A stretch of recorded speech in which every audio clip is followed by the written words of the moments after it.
Good morning. I hope all of you are going very well today and that Father God is blessing each and every one of you in your life, in your walk with Him. Today I'm going to read from the book of Jubilees, beginning in chapter 39 through to and including chapter 43. Chapter 39. Jacob lived in the land of his father, lived in the land that his father journeyed in, which is the land of Canaan. These are the generations of Jacob. Joseph was 17 years old when they took him down into the land of Egypt, and Potiphar, a eunuch of Pharaoh, the chief cook, bought him. He made Joseph the manager over Potiphar's entire house, and the blessing of the Lord came on the house of the Egyptian because of Joseph, and the Lord caused him to prosper in all that he did. The Egyptian turned everything over to the hands of Joseph, because he saw that the Lord was with him, and that the Lord caused him to prosper in all that he did. Joseph's appearance was beautiful, and his master's wife watched Joseph, and she loved him and wanted him to have sex with her. But he did not surrender his soul, because he remembered the Lord and the words which Jacob his father used to read to him from the writings of Abraham, that no man should commit fornication with a woman who has a husband. For him the punishment of death has been ordained in the heavens before the Most High God, and the sin will be recorded against him in the eternal books, which are always in the presence of the Lord. Joseph remembered these words and refused to have sex with her, and she begged him for a year, but he refused and would not listen. But while he was in the house, she embraced him and held him tightly in order to force him to sleep with her. She closed the doors of the house and held on to him, but he left his garment in her hands and broke through the door and ran out from her presence. The woman saw that he would not sleep with her, and she slandered him in the presence of his master, saying, "Your Hebrew servant whom you love sought to force me to have sex with him. When I shouted for help, he fled and left his garment in my hands. I tried to stop him, but he broke through the door." When the Egyptian saw Joseph's garment and the broken door, and heard the words of his wife, he threw Joseph into prison, and put him in the place where the prisoners of the king were kept. He was there in the prison, and the Lord gave Joseph favor in the sight of the chief of the prison guards, and caused him to have compassion for Joseph, because he saw that the Lord was with him, and that the Lord made all that he did to prosper. He turned over all things into his hands, and the chief of the prison guards knew of nothing that was going on in the prison, because Joseph did everything for him. And the Lord perfected it. He remained there 2 years. In those days Pharaoh, king of Egypt, was very angry at his 2 eunuchs, the chief butler and the chief baker. He put them in the prison facility of the house of the chief cook, where Joseph was kept. The chief of the prison guards appointed Joseph to serve them, and he served them. They both dreamed a dream, the chief butler and the chief baker, and they told it to Joseph. As he interpreted to them, so it happened to them, and Pharaoh restored the chief butler to his office, and he killed the chief baker, as Joseph had interpreted to them. But the chief butler forgot Joseph was in the prison. Although he had informed him of what would happen to him, he did not remember to inform Pharaoh of how Joseph had told him, because he forgot. Chapter 40. In those days Pharaoh dreamed 2 dreams in one night concerning a famine that was to be in all the land, and he awoke from his sleep and called all the magicians and interpreters of dreams that were in Egypt. He told them his 2 dreams, but they were not able to tell him what they meant. Then the chief butler remembered Joseph and told the king of him, and he brought him out from the prison, and the king told his 2 dreams to him. He said before Pharaoh that his 2 dreams were one, and he said to him, 7 years shall come in which there shall be plenty in all the land of Egypt. But after that, 7 years of famine, such a famine as has not been in all the land.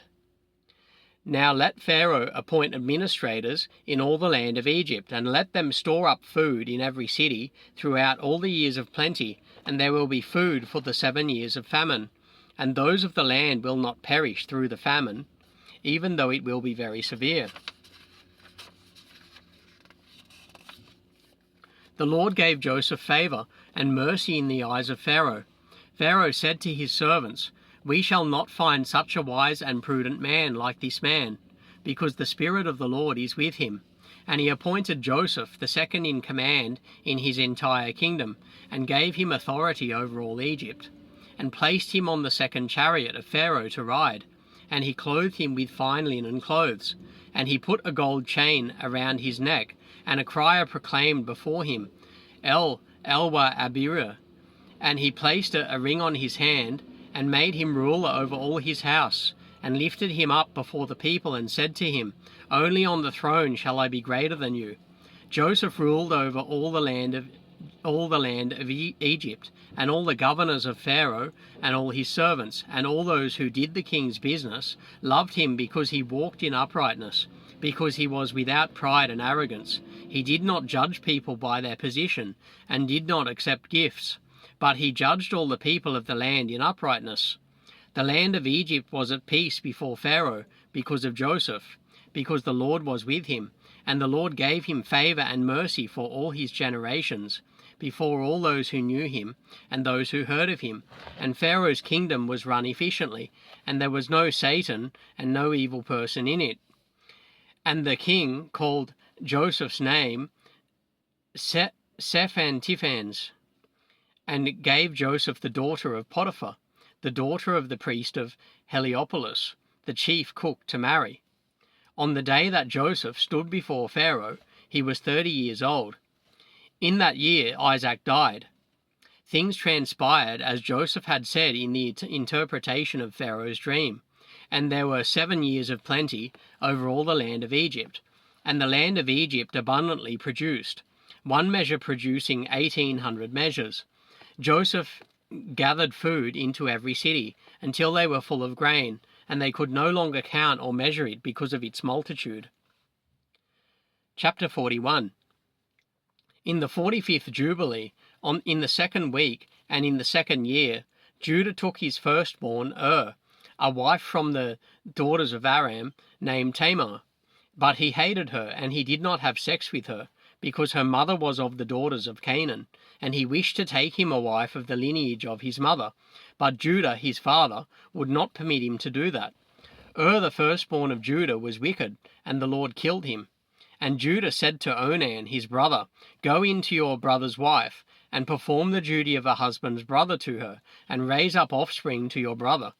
Onan knew that the offspring would not be his, but his brother only, and he went into the house of his brother's wife, and spilt his seed on the ground, and he was wicked in the eyes of the Lord, and he killed him. Judah said to Tamar, his daughter-in-law, Remain in your father's house as a widow until Shelah, my son, has grown up, and I shall give you to him to wife. He grew up, but Bethuel, the wife of Judah, did not permit her son Shelah to marry. Bethuel, Judah's wife, died in the 5th year of this week. In the 6th year, Judah went up to shear his sheep at Timnah, and they told Tamar, Look, your father-in-law is going up to Timnah to shear his sheep. And she took off her widow's clothes and put on a veil, and adorned herself, and sat in the gate connecting the road to Timnah. As Judah was going along, he saw her, and thought she was a prostitute. And he said to her, Let me come in to you. And she said to him, Come in. And he went in. She said to him, Give me my pay. And he said to her, I have nothing with me except my ring that is on my finger, my necklace, and my staff which is in my hand.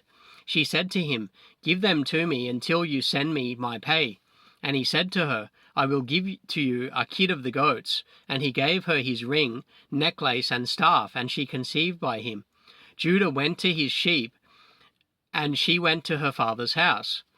Judah sent a kid of the goats by the hand of his shepherd, an Adullamite, but he could not find her. So he asked the people of the place, saying, Where is the prostitute who was here? They said to him, There is no prostitute here with us. And he returned and informed Judah that he had not found her. I asked the people of the place, and they said to me, There is no prostitute here.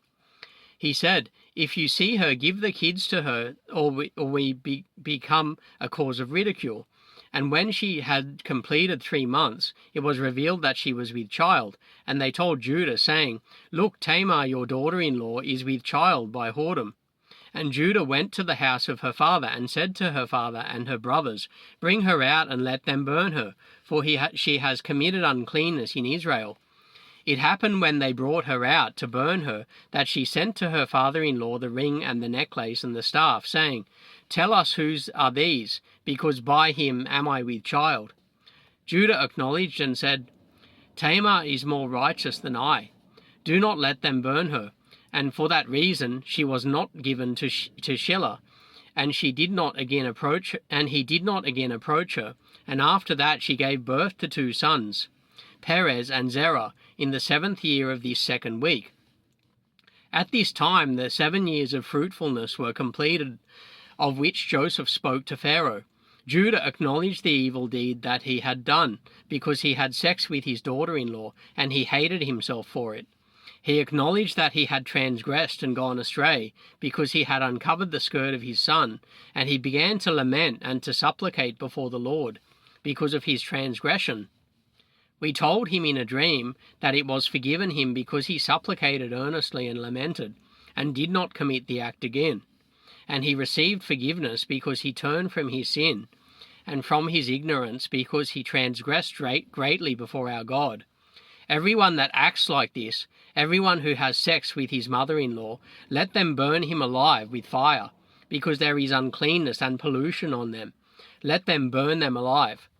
Command the children of Israel that there should be no uncleanness among them, because everyone who has sex with his daughter-in-law or with his mother-in-law has committed uncleanness. Let them burn the man who has had sex with her with fire, and likewise burn the woman, so that God will turn away wrath and punishment from Israel.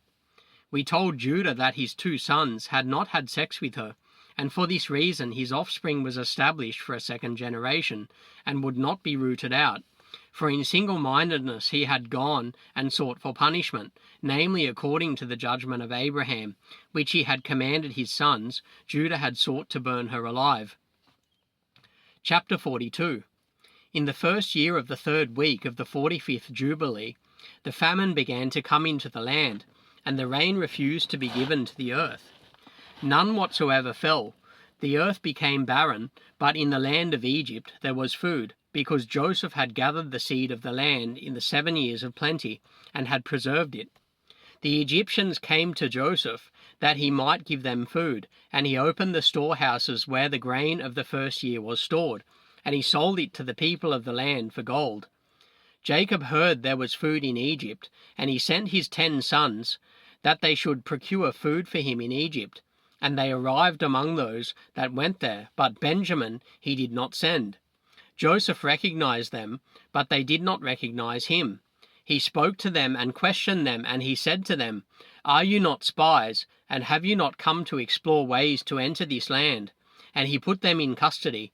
After that he set them free again, and detained Simeon alone, and sent his 9 brothers away. He filled their sacks with corn, and he put their gold back in their sacks, and they did not know it. Joseph then commanded them to bring their younger brother, because they had told him their father was living, and also their younger brother. They went up from the land of Egypt, and they came to the land of Canaan. There they told their father all that had happened to them, and how the ruler of the country had spoken rudely to them, and had seized Simeon, until they should bring Benjamin. Jacob said, You have taken my children from me. Joseph is gone, and Simeon also is gone, and now you will take Benjamin away. I am the victim of your wickedness. He said, My son will not go down with you, because fate may have it that he would fall sick. Their mother gave birth to 2 sons, and one has died, and this one also you will take from me. If by fate he took a fever on the road, you would turn my old age to sorrow and death. He saw that every man's money had been returned to him in his sack, and for this reason he feared to send him. The famine increased, and became grievous in the land of Canaan, and in all lands, except in the land of Egypt. Egypt had food because many of the children of the Egyptians had stored up their seed for food from the time when they saw Joseph gathering seed together and putting it in storehouses and preserving it for the years of famine. The people of Egypt fed themselves on it during the first year of their famine. But when Israel saw that the famine was very serious in the land, and that there was no deliverance, he said to his sons, "Go again and procure food for us, so that we will not die." They said, "We shall not go unless our youngest brother go with us." Israel saw that if he did not send Benjamin with them, they would all perish because of the famine. Reuben said, "Give him to me, and if I do not bring him back to you, kill my 2 sons in payment for his soul." Israel said to Reuben, "He shall not go with you." Judah came near and said, "Send him with me, and if I do not bring him back to you, let me bear your blame all the days of my life." He sent him with them in the 2nd year of this week, on the 1st day of the month. They all came to the land of Egypt, and they had presents in their hands of sweet spice, almonds, turpentine nuts, and pure honey. And they went and stood before Joseph. And he saw Benjamin his brother, and he knew him, and said to them, "Is this your youngest brother?" They said to him, "It is he." He said, "The Lord be gracious to you, my son." And he sent Benjamin into his house, and he brought out Simeon to them. Joseph made a feast for them, and they presented to him the gifts that they had brought in their hands. They ate before Joseph, and he gave them all a portion of food. But the portion of food given to Benjamin was 7 times larger than any of theirs. And they ate and drank and got up and remained with their donkeys. Joseph devised a plan whereby he might learn their thoughts as to whether they desired peace or not. He said to the steward who was over his house, "Fill all their sacks with food, place their money back in their vessels, put my cup, the silver cup out of which I drink, in the sack of the youngest, and send them away." Chapter 43. He did as Joseph had told him, and filled all their sacks with food for them, and put their money back into their sacks, and put the cup in Benjamin's sack. Early in the morning they departed, and it happened that when they had gone from that place, Joseph said to the steward of his house, "Pursue them, run and seize them, and say, 'You have repaid my kindness with evil. You have stolen from me the silver cup, out of which my Lord drinks. Bring me back their youngest son. Go, get him quickly before I go to my seat of judgment.'" He ran after them and said the words as he was told. They said to him, "God forbid that your servant should do this thing, and steal any utensil or money from the house of your Lord, like the things we found in our sacks, the first time we, your servants, came back from the land of Canaan. We have not stolen any utensil. How could we?